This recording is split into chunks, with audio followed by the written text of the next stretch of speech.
नमस्कार स्वीकार कीजिए। और हम आज के इस वीडियो में बात करेंगे कि क्या बिहार में जो महागठबंधन की सरकार चल रही है उसमें सबसे ज़्यादा जोर नौकरियों पर दी जा रही है, क्योंकि लगातार नीतीश कुमार और तेजस्वी यादव मिलकर युवाओं को रोज़गार की बात करते हैं और युवाओं की रोज़गार को लेकर कहीं ना कहीं प्रयास भी कर रहे हैं और कार्यक्रम करके नियुक्ति पत्र भी बांटे जा रहे हैं।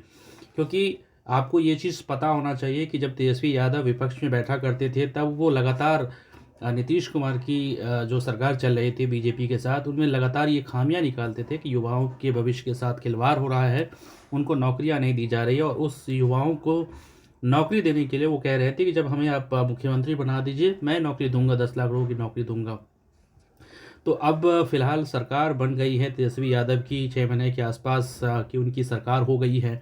तो वैसे में सबसे ज़्यादा जोर नौकरियों पर दी जा रही है। और आज की ही बात करें तो आज भी 530 नौकरियों की जो नियुक्ति पत्र है वो बांटे गए हैं, जिसमें 350 प्रधानाध्यापकों सहित जो 530 नियुक्ति पत्र बांटे गए हैं। पटना में कार्यक्रम करके साल के अंतिम दिन में ये नियुक्ति पत्र बांटे गए हैं।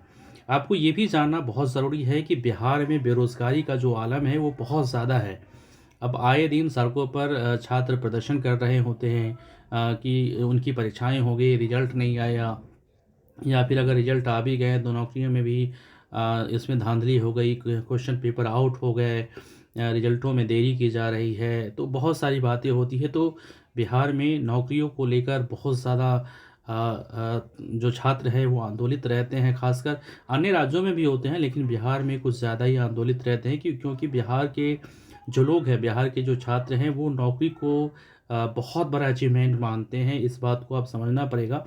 अन्य राज्यों की अपेक्षा अन्य राज्यों के जो छात्र होते हैं वो बिजनेस पे को ही बिजनेस भी कर लेते हैं, लेकिन बिहार के जो छात्र हैं उसमें जॉब करने की जो एक लालसा होती है या फिर नौकरियों को वो सब कुछ समझते हैं। और क्योंकि वहाँ का जो जीवन यापन है वो नौकरियों को लेकर सबसे ज़्यादा होता है बिहार में, तो वो बहुत बड़ा मुद्दा बनता है बिहार में। तो इस बात को लेकर नीतीश कुमार और तेजस्वी यादव अब समझ चुके हैं कि युवाओं को अगर अपने साथ रखना है, युवाओं के साथ अगर आगे बढ़ना है, युवाओं की राजनीति अगर नहीं करेंगे तो आने वाले दिनों में यही युवा हो सकता है सरकार के लिए सिरदर्दी पैदा कर दे। इसलिए लगातार अब नीतीश कुमार भी, क्योंकि अब आने वाले समय में सबसे पहले 2024 में लोकसभा के चुनाव है, फिर उसके बाद बिहार में फिर बीजेपी, बिहार में फिर विधानसभा के चुनाव हैं। तो इन सारी चीज़ों को देखते हुए सरकार की कोशिश है कि युवाओं को नाराज़ न किया जाए।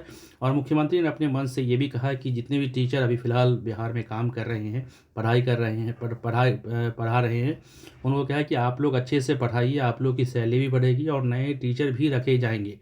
यानी कहीं न कहीं सरकार ये बात अपने तरफ से कहना चाहती है कि आप लोग निश्चिंत होकर बच्चों को पढ़ाते रहिए। आने वाले दिनों में सरकार उनका ज़रूर ख्याल रखेगी, क्योंकि सरकार पर ये आरोप लगते रहते हैं कि सरकार टीचरों को अच्छी सैलरी नहीं देती है, और जो टीचर बहाली की बात होती है उनको बहाल नहीं किया जाता है, और वो सारे के सारे बीएड किए होते हैं या फिर सीटेट या बहुत सारे जो प्रोफेशनल कोर्सेज से करके बैठे हुए हैं और उनकी नियुक्तियाँ अभी तक नहीं हो पाई है।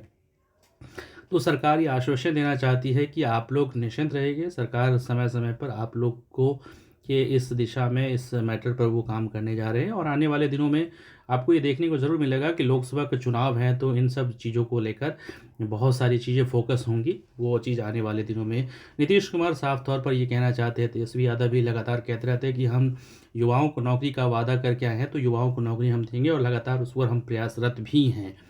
तो ये समझा जा सकता है कि बिहार में नौकरियों की फ़िलहाल बहार है, क्योंकि लगातार बहुत बड़े बड़े स्तर पर तो नहीं हो रहा है, लेकिन जो भी छोटे छोटे स्तर पर हो रहा है, तो अन्य राज्यों की अपेक्षा बिहार में फ़िलहाल नौकरियों को लेकर सरकार सजग है और लगातार प्रयास कर रही है।